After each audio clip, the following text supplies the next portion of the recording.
नमस्कार, बहुत स्वागत है आपका सुपरफास्ट 100 में। खबरों के साथ मैं हूं रीनू यादव। शुरुआत करेंगे खबरों की और सबसे पहले बात उमरिया से बड़ी खबर की, जहां युवक को हाथी ने दौड़ा दिया। जी हां, ये एक अलग ही वीडियो सामने आया है। इस वक्त जो युवक को दौड़ने का एक वीडियो सामने आया है, रोंगटे खड़े कर देने वाला ये वीडियो है। हाथी के हमले से बचकर युवक भाग रहा है और ये वीडियो सामने आते ही सभी के रोंगटे खड़े हो जाते हैं। और आप ये देखिए, कहा जाता है कि भारी शरीर का जो जानवर होता है वो बहुत तेज दौड़ नहीं सकता है, लेकिन आप यहां पर देखेंगे आपको लगेगा जैसे कि कोई हाथी दौड़ा रहा है युवक को, और युवक बहुत स्पीड में भाग रहा है और उसके पीछे पीछे हाथी भी दौड़ रहा है। ये वीडियो सोशल मीडिया पर इस वक्त तेजी से वायरल हो रहा है। ये एक्सक्लूसिव तस्वीर उमरिया की आप देखिए। उमरिया में जिस तरीके का पूरा घटनाक्रम सामने आया था, उसके बाद से हाथियों से जुड़ी लगातार खबरें सामने आ रही हैं। हालांकि एक हाथी जो कि बहुत ही ज्यादा नाराज नजर आ रहा था, काफी उसने हमले किए, तोड़फोड़ की, उसे तो कब्जे में कर लिया गया है। लेकिन ये एक और हाथी है जो एक युवक को बीच जंगल में दौड़ाता हुआ नजर आ रहा है। ये एक्सक्लूसिव तस्वीर आपकी टीवी स्क्रीन पर इस वक्त सोशल मीडिया पर ये वीडियो तेजी से वायरल हो रहा है। उमरिया का पूरा घटनाक्रम है और इस वीडियो के सामने आने के बाद जिसने भी देखा सब हैरान रह गए। इसलिए बहुत ज्यादा आपको सतर्क रहने की जरूरत है। आपको जंगलों में या अकेले कहीं भी नहीं जाना है, क्योंकि हाथियों की जो आमद है इस वक्त दहशत फैलाए हुए है पूरे इलाके में। और संवाददाता विजेंद्र तिवारी जुड़ गए। विजेंद्र, ये कहां का वीडियो है उमरिया में? क्योंकि हाथी ऐसे दौड़ रहा है मानो कि वो बहुत नाराज है, बहुत गुस्से में है, युवक भाग रहा है आगे आगे। बिल्कुल, ये जो हाथी को देख के साथ उसकी नाराजगी समझ में आती है कि हाथी आक्रोशित है। हालांकि हाथी जो है अभी सावक कहें उसे तो उचित होगा, छोटा बच्चा है वो अभी, और उसकी उम्र 4 से 5 साल होगी। लेकिन जिस तरीके से वो दौड़ रहा है उससे उसकी नाराजगी साफ नजर आ रही है। मैं आपको बताना चाहूंगा कि ये माना जा रहा है कि जो 13 हाथियों का झुंड था, जिसमें से 10 हाथियों की मौत हुई है, उसी में से ये 3 जो हाथी थे वो पिछले जो 3 दिनों से भटक करके और चंदिया इलाके में आ गए थे, और जिसमें से एक हाथी पकड़ा जा चुका है। अब 2 हाथी जो शावक हैं वो बचे हुए हैं और उन्हीं में से यह है। चूंकि ये हाथी बड़े पारिवारिक होते हैं और ये भटका हुआ है अपने परिवार से, तो ये एक वजह उसके नाराजगी की हो सकती है। ये जो वीडियो सामने आया है ये चंदिया वन परिक्षेत्र के सलैया 5 इलाके का बताया जा रहा है, जहां जंगल में लोग बकरी और गाय चरा रहे थे। उसी दौरान ये वीडियो जो बनाया गया है, एक व्यक्ति जो है वो पेड़ में चढ़ा हुआ है, जिसने ये इस रोमांचक नजारे को कैद किया था मोबाइल में। जी बिल्कुल, यानी कि वहां पर जो व्यक्ति मौजूद है वो पेड़ पर चढ़ा हुआ है। कुल कितने लोग यहाँ पर ये थे विजेंद्र, और ये हाथी इसके पीछे क्यों पड़ा हुआ है? क्या कोई कारण स्पष्ट हो पाया है कि हाथी इसको दौड़ा रहा है या ये हमला हुआ है बाद में? क्या कुछ डिटेल्स मिल पाई हैं? नाराजगी तो साफ है कि ये परिवार से बिछड़ा हुआ है। शावक जो है वो अपने परिवार से बिछड़ गया है और विचलित है। उससे नाराजगी की कोई दूसरी वजह और नहीं समझ में आती है। ठीक है, बहुत शुक्रिया आपका जानकारी के लिए विजेंद्र। और चलिए अब आगे बढ़ेंगे। मोहन कैबिनेट ने आज हुई बैठक में बड़ा फैसला लेते हुए एमपी सिविल सेवा में महिलाओं का आरक्षण बढ़ाते हुए 35% कर दिया है। ये बहुत बड़ी खुशखबरी उन तमाम बहनों के लिए जो मध्य प्रदेश में अपने लिए कुछ न कुछ बेहतर करने की कोशिश कर रही हैं। और अब आप भी देखिए कि एमपी सिविल सेवा में महिलाओं का आरक्षण बढ़ाते हुए 35% कर दिया गया है। इसके साथ ही मेडिकल कॉलेज में असिस्टेंट प्रोफेसर की भर्ती सीमा 50 साल कर दी गई है। किसानों को खाद की हो रही परेशानी को देखते हुए 254 नए नगद खाद केंद्र को भी मंजूरी दी गई है। इसके साथ ही सारणी में 660 मेगावाट का पावर प्लांट को मंजूरी मिली है।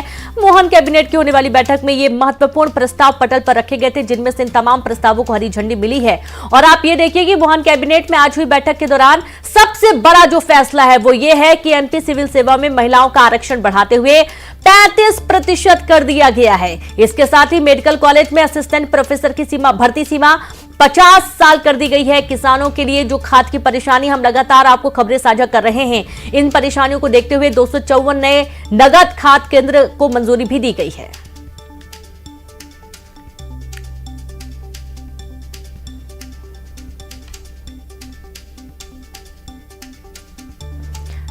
तो मोहन कैबिनेट के ये कुछ बड़े फैसले, जहां पर एमपी सिविल सेवा में महिलाओं को 35% आरक्षण और इसी के साथ जो असिस्टेंट प्रोफेसर की भर्ती सीमा है उसको 50 साल किया गया है और 254 नए नगद खाद केंद्र बनाए जा रहे हैं। जैसे कि आपको मालूम है कि डीएपी यूरिया की डिमांड लगातार बढ़ रही है।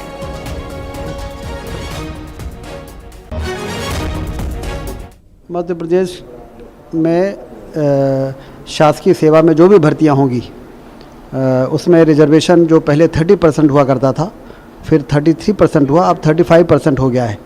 इसका निर्णय सरकार ने पहले ले लिया था। आज कैबिनेट ने उसको कार्योत्तर अनुमोदन कर दिया है। अब महिला सशक्तिकरण की दिशा में एक बड़ा महत्वपूर्ण कदम है कि शासकीय सेवाओं में जितनी भी भर्तियां मध्य प्रदेश में होंगी उसमें 35% महिलाएं होंगी। और चलिए अब आगे बात करेंगे गुना से बड़ी खबर की, जहां बच्ची अपहरण मामले में एसआईटी का गठन किया गया है। एसडीओपी दीपा डुडवे समेत 6 सदस्य इस कमेटी में शामिल हैं। पुलिस ने एक आरोपी को हिरासत में लिया है। अन्य 3 आरोपियों की तलाश पुलिस कर रही है। फरार आरोपियों पर 5000 का इनाम भी घोषित किया गया है। आरोन में बच्ची का अपहरण कर लिया गया था। बड़ी खबर आपको दे रहे हैं, गुना से बच्ची अपहरण मामले में एसआईटी का गठन किया गया और इस एसआईटी गठन में एसडीओपी दीपा डुडवे समेत 6 सदस्य शामिल हैं। पुलिस ने एक आरोपी को गिरफ्तार भी कर लिया है। बाकी अन्य 3 आरोपियों की तलाश अभी की जा रही है। 6 महीने की मासूम बच्ची का दादा की गोद से अपहरण कर लिया गया था, ले गए थे और इसे काफी समय तक अपने पास रखने के बाद बच्ची एक किसी दूसरे गांव में मिली है, जिसे पुलिस ने रेस्क्यू किया और परिजनों को सौंप दिया है। और सबसे चौंकाने वाली बात यह है कि जिस व्यक्ति ने इस पूरी घटना को अंजाम दिया है वो इन्हीं के दादा के यहाँ पहले एक खेत में काम करता था और उसी ने इस पूरी वारदात को अंजाम देने की कोशिश की है। फिरौती की मांग की गई थी। हालांकि बहुत शातिर जो आरोपी है वो नहीं था और यही कारण है कि उसने बकायदा अपने फोन नंबर से बात की और जब पुलिस स्टेशन पर पूरा परिवार मौजूद था उसी दौरान फिरौती के लिए फोन भी आया था। तुरंत ट्रेस कर लिया गया। हालांकि आरोपी तो फरार हो गए, लेकिन मासूम जो बच्ची है 6 महीने की उसको बरामद कर लिया गया और अपने परिजनों को दे दिया गया है।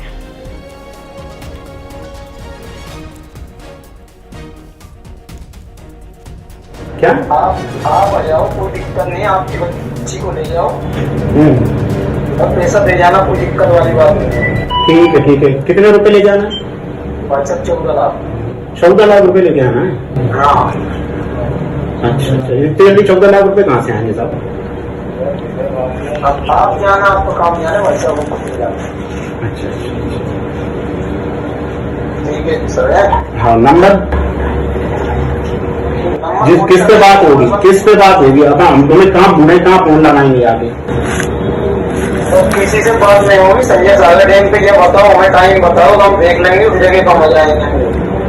जैसे कि आप सभी को पता है 3/11 को एक घटना हुई थी शाम को एक बच्ची के साथ, जिसमें पुलिस अधीक्षक महोदय के द्वारा एक एसआईटी का गठन किया गया है, जिसकी प्रभारी मैं स्वयं रहूंगी, जिसमें थाना प्रभारी और अन्य थाने का स्टाफ भी है, जिसमें पुलिस अधीक्षक महोदय के द्वारा 5000 का इनाम भी घोषित किया गया आरोपी को अरेस्ट करने हेतु, जिसमें एक आरोपी को अभी अभिरक्षा में भी लिया गया है। अन्य आरोपी भी जल्द से जल्द गिरफ्तार किए जाएंगे।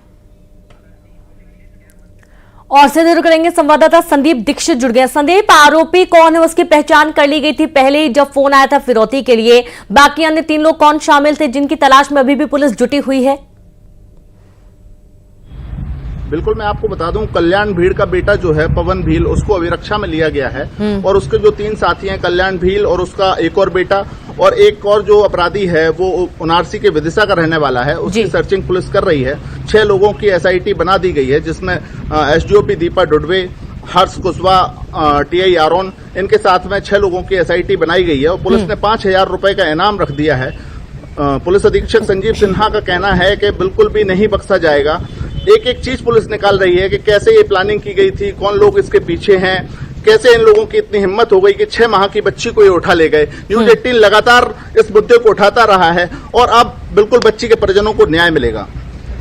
जी बिल्कुल न्याय मिलेगा। और देख रही है कि जो 3 अन्य आरोपी, इनको कब तक गिरफ्तार किया जा सकता है। शुक्रिया आपका संदीप तमाम जानकारी साझा करने के लिए। और इस तरीके से अब जो युवक है जिसके ऊपर शक था उसे हिरासत में ले लिया गया है। बाकी 3 की तलाश की जा रही है। 6 महीने की मासूम बच्ची को भी पहले ही बरामद किया जा चुका है। गनीमत ये रही कि बच्ची बिल्कुल सुरक्षित है, स्वस्थ है और अब परिजनों के सुपुर्द है।